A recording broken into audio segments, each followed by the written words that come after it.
Welcome to the let me start over here. A mistake right off the bat here. Welcome to the Burgundy Gold Knuckleheads podcast. We're going to keep that in, but as always, you know who's riding shotgun with my things I get right and the things I get wrong. It's my main man, Reggie. What's going on, Reggie? Hey, what's going on, Ken? Well, you know I'm always gonna have your back, man. No matter what, good, bad, ugly, indifferent, I always got your back, man. So hey, we're welcoming, man. We welcome everybody to the show. We appreciate everybody listening. We appreciate everybody tuning in. We want to have a great show for you today. We have someone that you guys have seen before on the show with you. Our special guest today is going to be Miss Donna Hopkins. You guys know her from Pro Football Plus, and you get all of her reports. That's it. If you follow her on Twitter, you see all of her interviews with the players. You see all of the good shots, man, all of the reports, all of the tweets and everything that's coming on from camp, keeping us, especially us fellas that are out here in Dallas.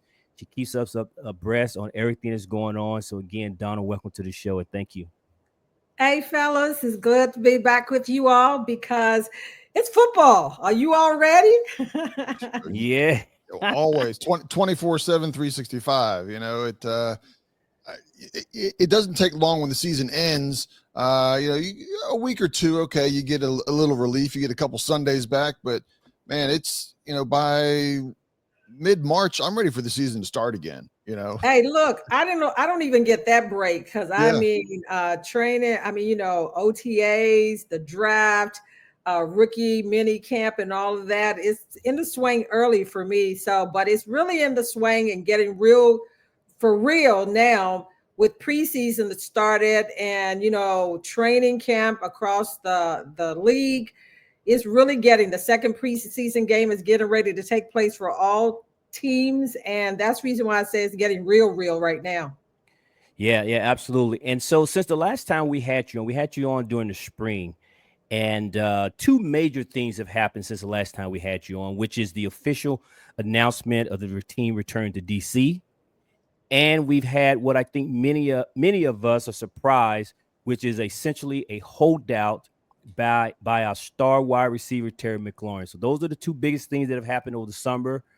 We don't have to touch on the DC thing very much. I think it's easy to say that everyone is excited and happy about the team coming back to DC. But man, as we have a divided fan base on this Terry thing. Some people team Terry, some people team Adam Peters. But nonetheless, our star wide receiver, he's physically in the building, but he ain't really part of the team right now. So Donna, you got to give us a little bit of an update on what's happening out there. Hey, I'm team get it done on both sides. Right. That's the team I'm on. I'm not on either side because I think it's some wiggling room for each side. I think that each side has their strong points of why they want to do what they want to do. So I'm not on either side. I just wanted to get done because we're getting down to the nitty gritty of the season starting. And we saw in the first preseason game, without Terry, this offense does not go completely. And this gives the opportunity for some of the other young receivers to really dive in to get the opportunity to get on the field, to get their feet a little bit more wet. But you want your star receiver in there. And the good thing about it was good to see Terry. Terry has been out there autograph signing and all that. But my main thing that I wanted to see was what I saw yesterday is Terry being on the sideline with his teammates. That was the first time since this has all happened that Terry came out and was on the sideline, because if you're going to come out and sign autographs and you're in the building and so forth, you should be out there in the trenches with your teammates watching. And that's what I loved about yesterday is Terry being out there, with his teammates at practice during the Burgundy and Gold game that we saw the number one offense for the Commanders go against the number one defense for the Commanders. So that was a good look. But back to Terry's situation again. Like I said, I think that Terry wants one thing. He thinks his value is at that, and there's nothing wrong with that, because if you don't fight for yourself, nobody else will. But the Commanders are looking at, next year, they've got some major contracts to sign. Laramie Tunsil, Debo Samuels, the 1 year, and it's some more players. I won't throw them all out, but those are some of the players. You got about 4 players or 5 players that you have to sign come next year. And Larry McTunsell, they gave up some draft picks, so you definitely want to get him signed.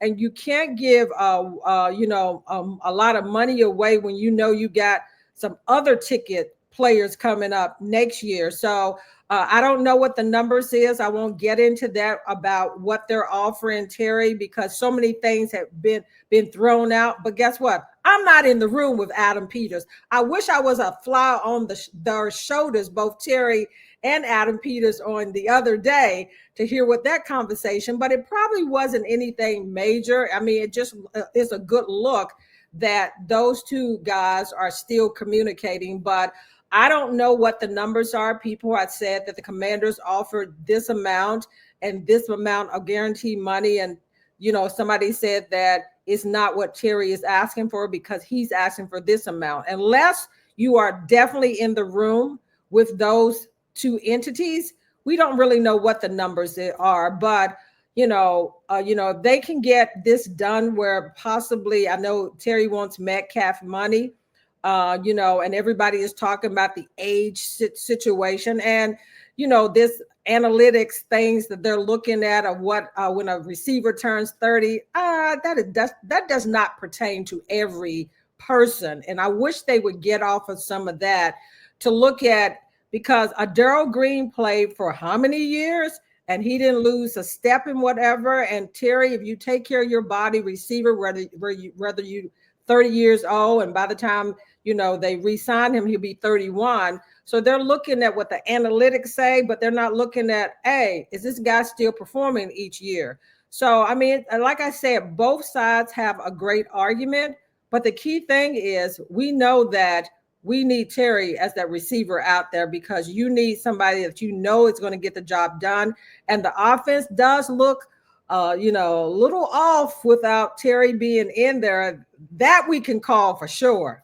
Yeah. It's funny because you mentioned about the age and the salary cap and all that. I mean, Terry has no history of injuries, right? He hasn't had knee problems or ankle problems. Not that he hasn't tweaked anything ever, but for a receiver to be in the league this year, this long, he's had basically no injuries, nothing of any amount.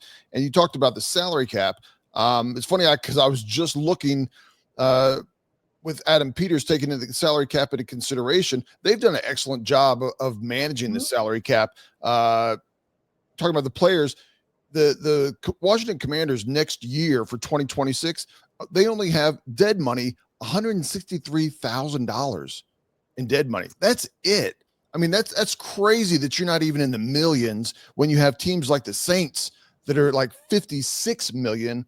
The Commanders don't even have 200,000 next year. Now that changes as people get cut and things like that, but they've done a very good job of managing that. And they got to get the best deal they can with Terry. So and then you got JD5 coming up, and you definitely not going to let him get away. No way you're going to let him get away anytime with that situation. But before even Jaden comes up for his contract, you got to think about the other players that I mentioned that is coming up next year that they're going to be asking for money. So if you set the tone now to say, let's just say that Terry wants, and this is not for sure, I'm just throwing this number out.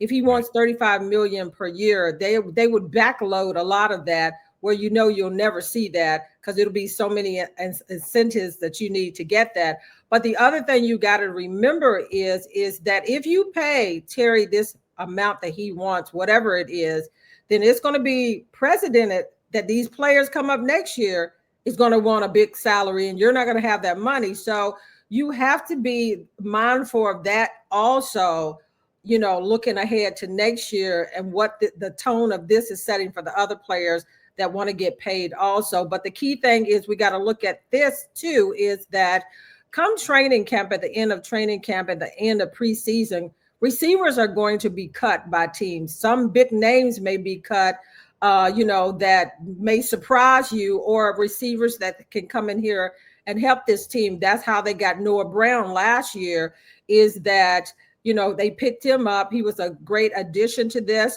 but you need somebody else in there. Noah Brown has had some injury problems, and he's been key for the Commanders because he's big receiver, big target. But you need another guy that you have to snag also, maybe when the cut down comes, because we know players are going to be out there. But again, that's something that you got to move on from until it gets done. But it's kind of like a little scary right now because we're heading into the second preseason game. Yeah. And you mentioned Laramie Tunsil and Deebo Samuel as contracts, that guys that will want money next year. And so I'll just add Marshawn Lattimore and I also forgot him. and Frankie Louvu. Frankie Louvu, Yep. I think, signed a 3-year deal, but we all know that it was a 2-year deal, and the third year was probably an option of some sort. So he'll probably want an extension after this season as well. That being said, Terry is holding in. We know this, and he's under contract. So unless Terry wants to lose game checks, he will play. So that week we know. I doubt they're going to trade him. From the reports that we've heard, they rebuffed any type of calls to trade him. So if that's the case, Terry will suit up for the Burgundy Gold this season. My question to you, Donna, is we are halfway into camp, and it ends on the 21st. Mm-hmm. So what point do you look at this and say, man, will you cross a point where this could be bad? Because I know we're looking at history. There's nothing is guaranteed, and it doesn't mean. And what I'm getting at is Terry's will not be in football shape. I know everybody commend him for being in shape, but being in shape and being in football shape are two different things. And we know when guys tend to hold out of camp, they tend to get soft tissue injuries. And for a guy like a wide receiver, he needs to get out there and get running, start stretching the hamstring, the quads, the calves, the Achilles, and all of these muscles that needs to be accustomed to running, stopping, cutting, quick movement, jerky type stuff, that when you get into the season, you're not asking these muscles to do things that they haven't done. And I was talking to Ken, obviously, before we got on here, and I have a huge concern. I know that Terry will play, whether it's on the 1-year deal or an extension, but I'm concerned about whether or not this will linger too far and then he run the risk of being injured. What are your thoughts on that? Yeah, it's funny that you said that because we asked Coach Quinn about that about a week ago before they went up to New England to play and had the joint practice in the first preseason game. Is how long does this stretch out before it becomes a concern? And also, basically, like you said, you're not in football shape. You may be in physical shape, but you haven't been hit. Body hasn't been beat up. And like you said, it's normally those soft tissues, injuries that take place, or even other major injuries sometimes. Absolutely. When your body hasn't been used to that type of running, stopping, cutting, and all that. And Coach Quinn did say that they will bring Terry along, gently. They're not just going to throw him in there as though he's been there the whole training camp. They're going to work him in, being mindful of just what you said, that you run the risk of getting injured because you haven't been out there. So I think he has been working out there as far as conditioning and all those things, but feel and conditioning is two different things once you get on there. So Coach Quinn said that they will not be throwing him in there to take every snap and whatever. It's almost like if he comes back, let's just say the third preseason game, and he's working himself in that week before, or 7 days before the opening game, he won't be playing 100% that game, every play, every other player and all that. They will be gradually working him back into things. And Dan Quinn basically told us that because of what we just said about injuries. Well, let me just say this. I heard that, I was watching the presser and heard Dan's answer to that, and not calling Coach a liar. I like Dan Quinn, so I'm certainly not calling him a liar. But this is where I think sometimes coaches will tell us things, and as fans and media, we hear things, and it's like, I hear you, but no. And let me just expand on that. That may be their best intention, but Terry comes back late in camp. He doesn't play very much in the preseason. Terry's going to want to play. Terry's going to tell them he's good. Then on top of that, you play him an X number of snaps. We know that once the season starts, they don't practice the same during the week, during the season as they do in training camp. So now where's Terry getting that training camp type interaction to be able to be ready for the season? And then if you look at legitimately our season, we play the Giants and then we turn around and on Thursday night play the Packers. So if he's not ready to play a full load in week 1, he certainly ain't going to be ready to play a full load in week 2. So now you're talking maybe week 3 before he can work a full load. But I'm okay with that because I if this was a rookie coach, I would say you're probably absolutely right. And I tend to believe this coaching staff because of where they're trying to take this team. The season isn't won in week 1, week 2, or week 3. The season is won as you move on. And we can say that last year with the Commanders. They didn't, when they went through that stretch of 3 losses. And after that Cincinnati game, it seemed like it's clicked. And at the end of the season, when it counted most, they ran the table and everything almost into the Super Bowl. So I tend to believe the coaching staff that you want Terry for the long haul, not the short haul. And I think that and remember what I was talking about, they're going to get some other receivers in here, I believe, when teams cut down, that can come in here and quickly jump, into the mix. And Jalen Lane, as much as he's a rookie and everything, and him and Deebo Samuels have been playing the slot, Coach Quinn talked about, putting them in for downfield plays and all of that. And I believe you'll see that a little bit this week, Monday in the preseason game, in changing them up a little bit because of the Terry situation, and he's not in there. So basically they've been playing the slot, and Lane has such great speed too. But he is a rookie, but I think that he still can make plays. And Deebo Samuel, playing the slot also, but you need somebody to be able to go sideline down the field for the long ball. And, if Noah Brown is, better and he's able to go, then you got that other guy. But I tend to want to wait and see who else they get on this roster, because this roster will not be the same when they cut down to 53, because guess what? They'll be making some changes after they cut down to that 53, depending on that. So I tend to trust this coaching staff, because they wouldn't have got as far as they did, even though look, guys, y'all know that every athlete said, I want to be in there. And we learned that with RG3 wanting to be in there, and they put him in there because, like I said, you got good coaches now. But I tend to look at this team really staying true, whether Terry wants to be in there, that he's not going to be in there every play like he's been here the whole training camp. I think that they're going to gradually work him into the mix, whether he gets back here on the 3rd preseason game or whatever it may be, because I tend to look at the long haul. Season isn't one in the front end, it's running one in the middle and the back end. Okay. Yeah. All right. Well, you convinced me. Then I'll just let things. I'll just let this thing kind of. Well, I'll just let it play out the way it's going to play out. But I'm to the point where I'm getting concerned about Terry being injured, not whether or not he'll suit up for us, because I believe that he will. And I'm just thinking. And remember, Terry's been in here 7 years. I mean, this is a smart guy too.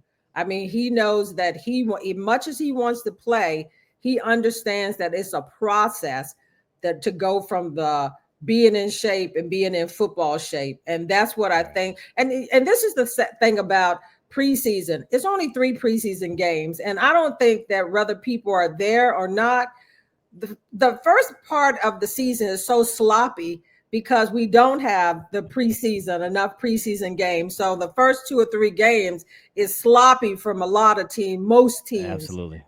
So I tend to, like I said, they don't get out of the blocks until probably the 4th or the 5th game.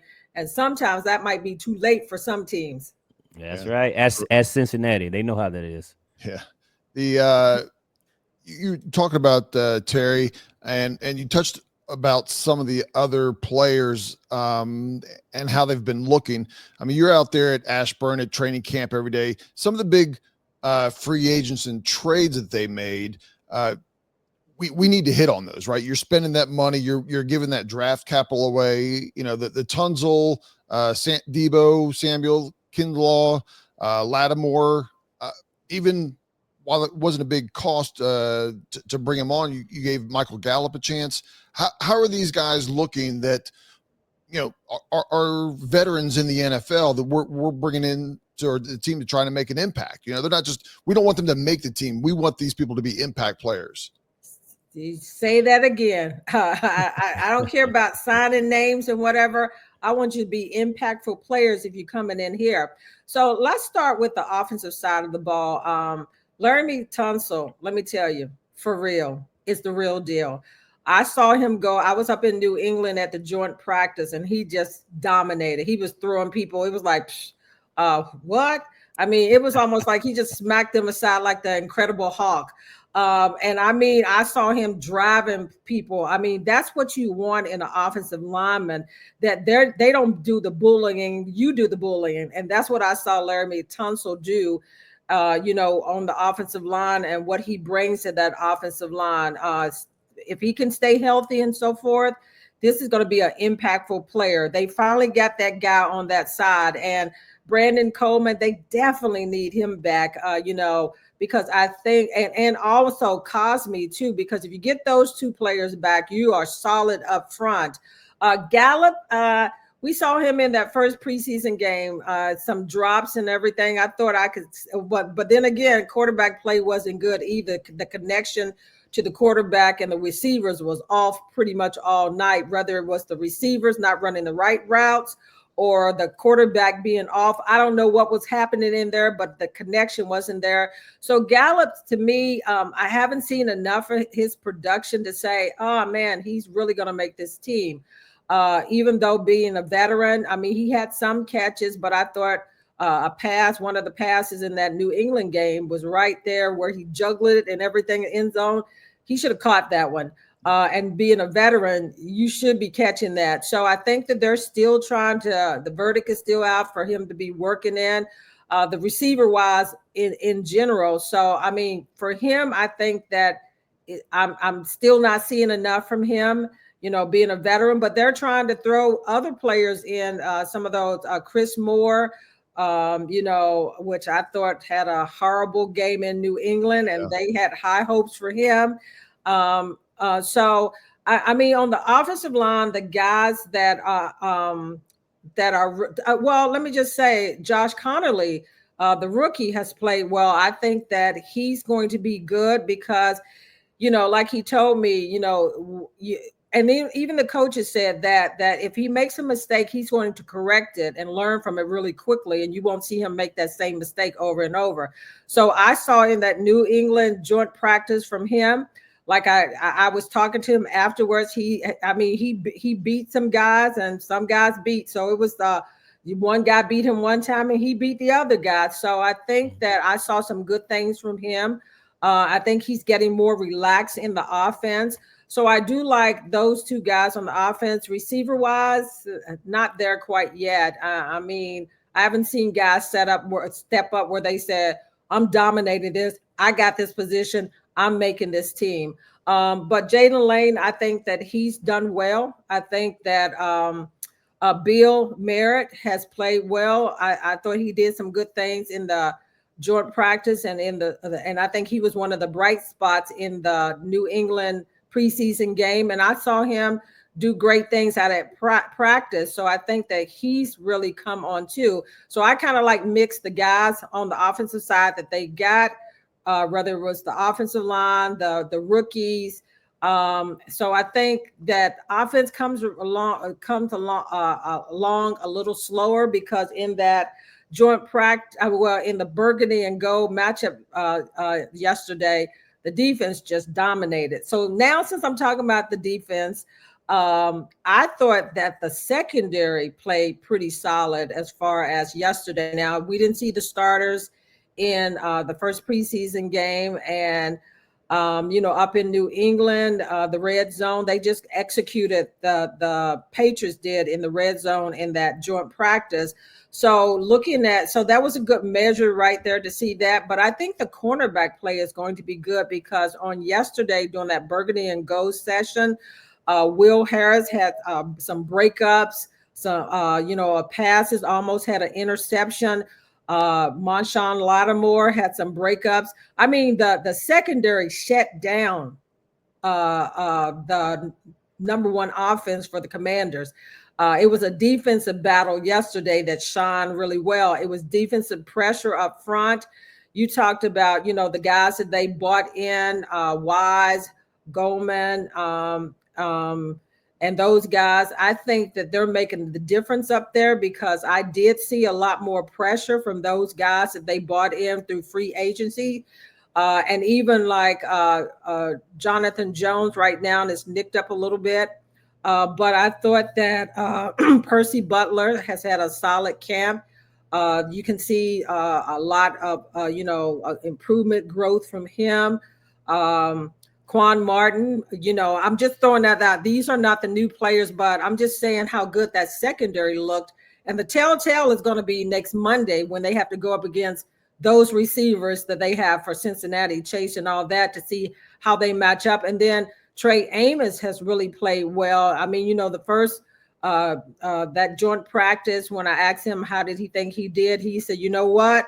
I got to start fast. He said, because if you don't start fast, because that first play he got one caught on him, but he said that he learned from that. And when you saw him in practice yesterday, he was making plays. I'm telling you, Mikey, San Steele, all of them, the secondary, when you go across the cornerback, they have become much better there. And I saw it in full view yesterday going up against the number one Commanders offense because Jaden couldn't find a receivers because that coverage was that tight.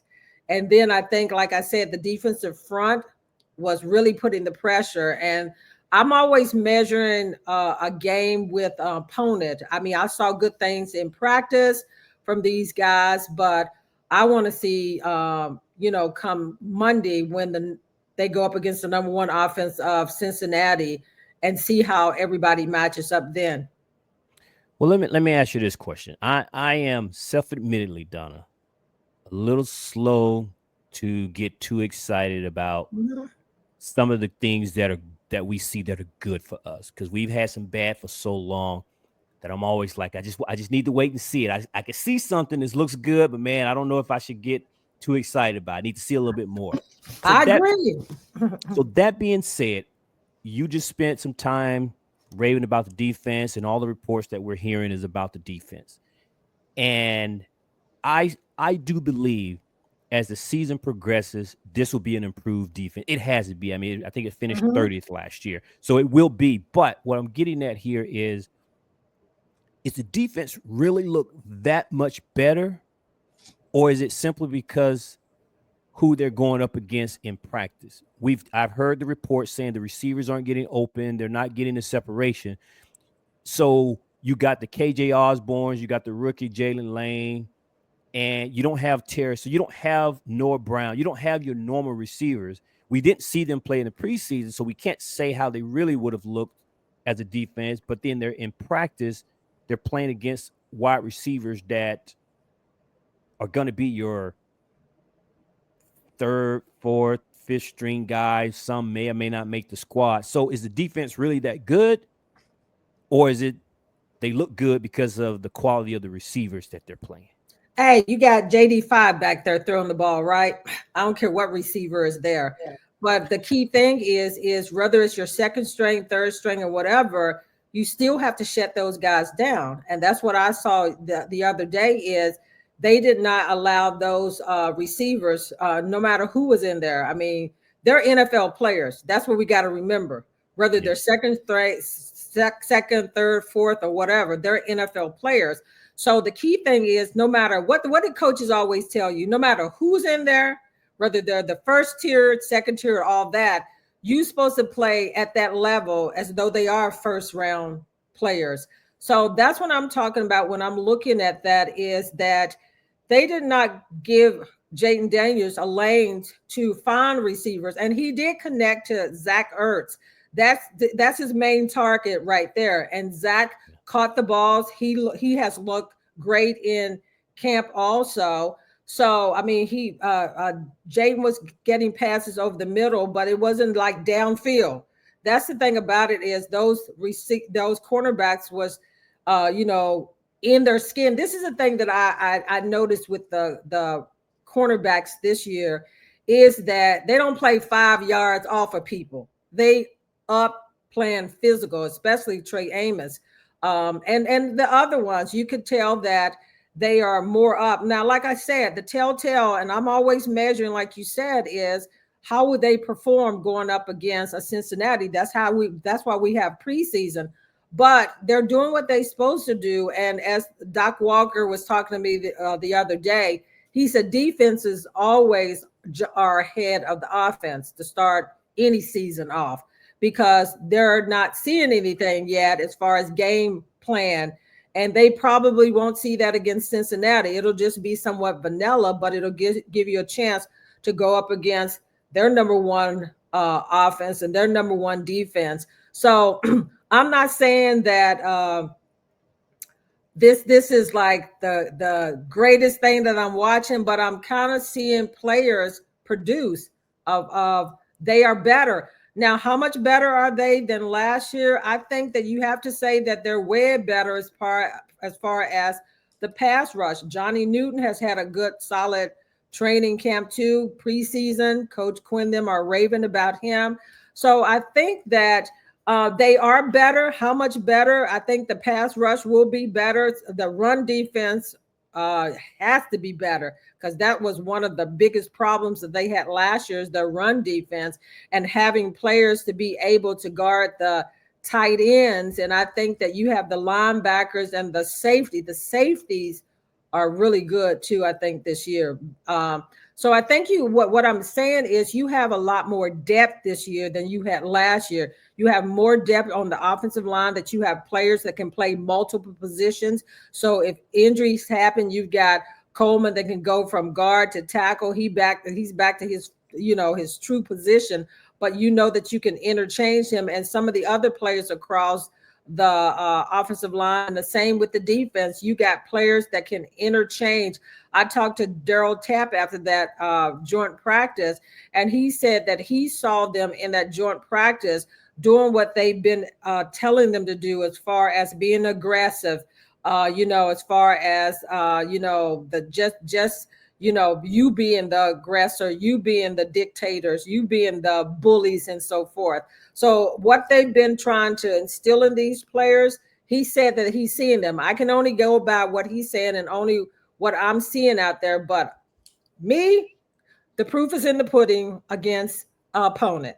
So I'll leave it there, because I'm really like you a little bit, is that until I see you go up against an opponent and you basically can shut down their receivers or that pass rush, you're getting to the quarterback, that'll be the telltale. But I think that Coach Quinn was so mad after that that first preseason game with the second tier players, the third tier players, that he expected much. And then the breakdown on special teams, I think, was the biggest disappointment, because you had some starters in there on special teams. So I do like some of the things that the Commanders are doing, and I think that that's a wake up of them to say, "Ooh, we thought we had this player here.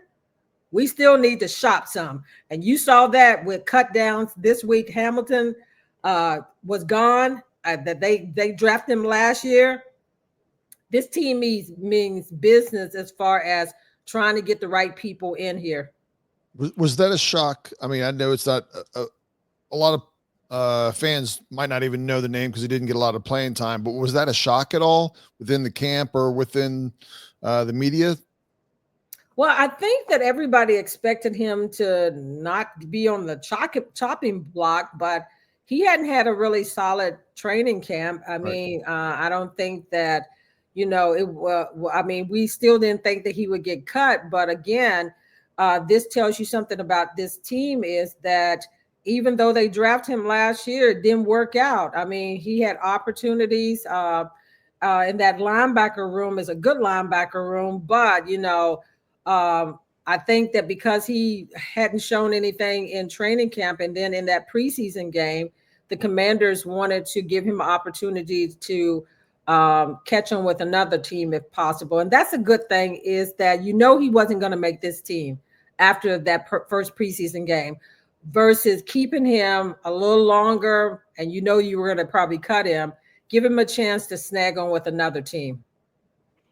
Well, speaking of linebackers, once again, we're hearing things about Jordan McGee. And yet, once again, Jordan McGee is injured. Since I don't have the ability to be at training camp, see practices or any of those types of things, and not been able to see the guy play in preseason, tell me, what is it that I'm not seeing, or what it is I don't know about Jordan McGee that has everyone so enamored and excited about the potential of this player? He can play. He can flat out play. He can. He can flat out play. I got a chance to talk to him at the beginning of training camp. And just like last training camp, he really was having a solid training camp last year before he got injured. And again, they had high hopes to see him on the field. This is a guy that has gotten comfortable with play calling. Bobby Wagner is a play caller and all of that, but they were working Jordan McGee to be that, play caller too when he gets in. And you could see it starting to click where it became natural and everything. He's just a really gifted player that knows the playbook and that can take it where he's not going out there thinking, but he's just reacting. And you could just see the improvement from last year to this year in the short plan. I mean, he had a phenomenal OTAs. Solid. The coaches were raving about him. When you watch him play, he's got the speed, he's got the size to go up against the tight ends. That's the reason why you want a Jordan McGee in there also, is because you know how hard it is to guard tight ends. Jordan McGee could go with the speed, take on the tight end. That's the reason why I said that he had a solid training camp already. I was just talking about him, when I interviewed him about staying healthy, because it seems like everything was just clicking for him. So he's solid. Make no bones about it. That's the reason why the people are raving about him. Okay. And hopefully, he can get back out there, because I think he's going to make that linebacker room really good. So what is his injury? Do you know?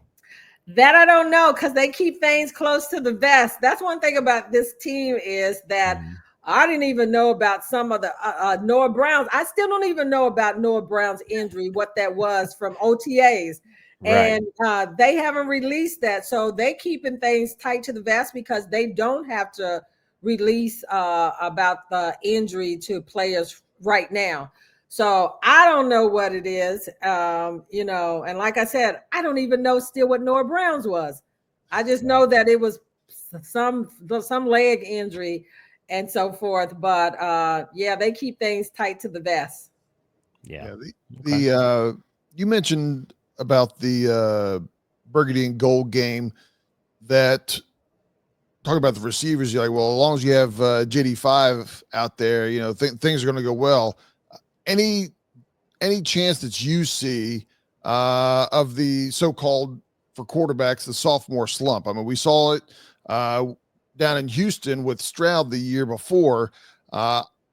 Personally, I don't think that Stroud and JD are the same by any means. I mean, they both had great rookie years, but Jaden he's just something special. Just everything that he does, the way he prepares, cares about the game. I mean, you see him in tight games last year, not only with ice in his face, but he's able to joke with the opposing players after a play, and then he goes back and he just kills them.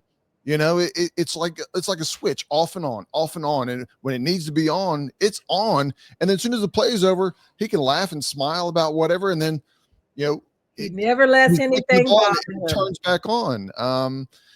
Any chance that you see of him having the so-called sophomore slump? Yeah, I hate for people to bring that up about each year when a team, when a quarterback has the second year slump, they call it. And that's not everybody. I mean, they said teams figure you out. Well, they didn't figure out Jayden last year. But not only that, you saw that the reason why I don't think he's going to have one. I got a chance to talk to Howie Long about this probably about a month ago, and he said this quarterback is something special. I mean, he hasn't seen this in a long time. And CD Stroud, I don't think so much that he had a slump, but you think about it, some of his receivers got hurt. So he didn't have, his offense weapons for some of the part of the season and so forth. And I think he's still a great quarterback. But Jayden, I think that what makes him really good, and I go back to last year, each time he played a team and he had to play them again, he made the adjustments to that team. He studied. His study is off the chart. Him, pushing himself to be better is a key also. And he just has a gun arm. He's got accuracy and all of that. And he's just a smart quarterback. But I look at his growth even last year of the adjustments he's made after each game into the next game, meeting the NFC East opponents for the second time. And you saw the growth there where he made adjustments, to his game and everything. I don't look at him having that, and teams can basically try to figure him out, to try to throw defenses at him. But he, to me, adjusted to the defenses that they threw at him, and he was able to beat them, as you said, with that. So that's the reason why I said that his adjustments, his smarts of the game, and just for him to be able to navigate around what teams are doing, and seeing the field, and that is a gift right there, to be able to read defenses, to see the field, and to be able to come at that defense. So I just look at what he did last year and adjusting game by game. I don't see him having that slump, because I saw him in practices, in training camp, when he did throw interceptions and everything. He went over to the cornerback or Bobby Wagner and say, "Hey, what did you see there?" That's a quarterback that is really trying to learn. Okay, this is what you saw, and I know how to handle this the next time. That's what I'm talking about, of him growing and learning, and so that the next time he knows what the defense is going to come. Can you imagine picking Bobby Wagner's brain to say, what did you see on that? And coming to the cornerbacks, a Mikey Sandersteele or Trey Amos, or some of the safeties, what did you see there on that play when you jumped and whatever? That's the growth that I see in Jayden already, is that he's going over there to learn what he did so that it won't happen again. Yeah, and let me just add to that, the whole sophomore slump thing. I think people just look at stats, and I have a coworker of mine who's a huge Houston fan. He's a fan of all the Houston teams. And one thing he and I talked about, because I even had to explain to him, I said, if you understand that even CJ Stroud performance statistically was different, but to the point you made, he had injuries to his players, and they also played a first place schedule. They were a last place team, played a first place schedule. Washington is going to do exactly the same thing this year. Yeah. And although this team may not win 12 games, this still could be a better team than last year's team. So you can't just go by numbers alone. And I think people tend to get wrapped up in the yardage, the touchdowns, and all those things. And CJ Stroud and Jake Daniels may be better quarterbacks in their second year, even though it wasn't there statistically. And so I tell people you have to look beyond just the numbers. And so to me, you're right. So I don't like to get into the whole slump thing, because the records was different or just the numbers were different. It's like, but how did they play? Are they a better team? Is he a better player? And that's to me is what's more important. So Absolutely. Absolutely. I'm like, the people are so caught up in numbers and everything. I'm like, look at the game situation, as far as how did he make adjustments? What did he look like passing wise? Because Jaden can throw that ball. yeah, and that's the thing. I haven't even seen this year's team play, and I don't think they're going to win 12 games. But without seeing them play yet, I'll take this year's team over last year's team. That's just me, because I think the depth is there. I think they've improved the offensive line. They've improved the secondary. They've improved the Running defensive line, back. running back. And without them seeing them play yet, I'll take this year's team over last year's team, even though they may not win 12 games. But And guess what? You can't go back last year anyway, because that was a totally different team. absolutely, I mean, this absolutely. year is this year. And like you said, you look at the schedule, they got a top notch. They play so many prime time games. Even the preseason game is on a Monday night. For real. That's how much people want to see this Commanders team. Yeah, I see Jayton in commercials. I mean, it's just national commercials. A Locally, preseason maybe game it's on a Monday night, though. When has that ever happened for this team? yeah. Yeah. I tell you. This team is on everybody's radar. I mean, everybody is talking about the Commanders because of Jaden Daniels, a quarterback that you finally got your franchise quarterback that brings excitement and winning, and a winning coaching staff. I call them the all-star coaching staff, and I think that's what people tend to forget, that keeping this coaching staff in place this year is going to help this team move forward. Imagine if you had a new offensive coordinator where you got to get used to a new scheme, you got a new defensive coordinator and all of that. They got every coach still in place to move this team forward. That's what you also have to look at too. I said that was the best offseason non-move that happens. The fact that almost all the coaches, but certainly all the key coaches return for a second year. And I don't think we can quantify the advantage that is for not only Jayden, but a lot of the younger players and for the changing Second tier, of this second team. tier Yeah. player. Yeah, Yeah, absolutely. and So yeah, Coach Quinn talked about even putting pressure on the coaching staff. He said, look, we got to go to the next level also, not just the players, but he's challenging this coaching staff also to go to the next level. And that's what you saw in that Burgundy and Gold game, where he had the assistant coaches being the coaches, where they were calling the plays, they were setting up everything, because he was giving them opportunities that if they are to be a head coach, this is what it looks like.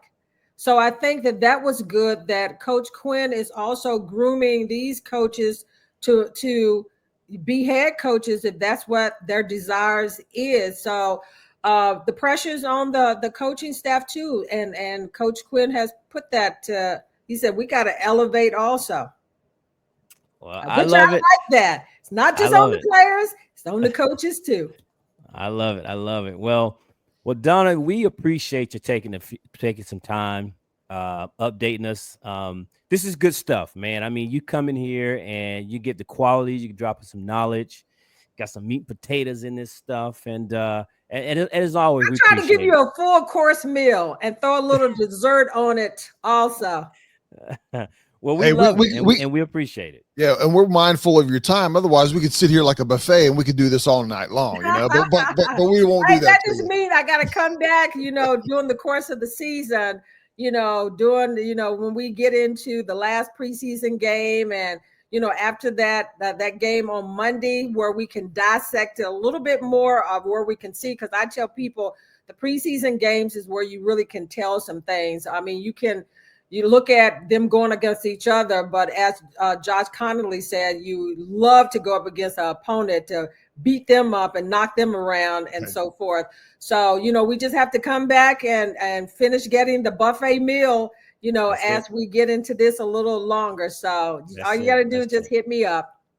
Well, we will definitely do that because you have an open invitation, and so for all of those that are listening and watching, this won't be the last time you see Donna, because she will be invited back. So So again, thank you, Donna, for taking a few minutes. Just hang on for a second here as we sign off with everybody. Appreciate everybody for listening, tuning in, and Can I watching. just throw this in here Absolutely. for all the latest stuff about Commanders training camp? I drop a lot of things into our In the Minute podcast and everything. Go there if you want to get all the contents of what's happening with the players, what's happening out there. I've interviewed some great players. This training camp, I tried to focus on the new signees that the Commanders have gotten, the second-year players and the rookies, because the other players, those, but I'm trying to let these other players a little bit better. So go to the podcast, subscribe and all of those things, because we got a lot of contents in. It's called In the Minute. And then you can also catch me on Tony McGee's Pro Football Plus, Twitter, Donna Hopkins _ and then Instagram, DJ Hop 32. There you go. Yeah. There you go. And for those that are following us, we're going to end up tagging her when we put this out there. So like I said, click on her links that we have there, subscribe to her. If you're helping her, you're helping us. If you're helping us, you should be helping her. And we appreciate all of Donna's time here once again. So until next time, peace out, knuckleheads. Peace out, y'all.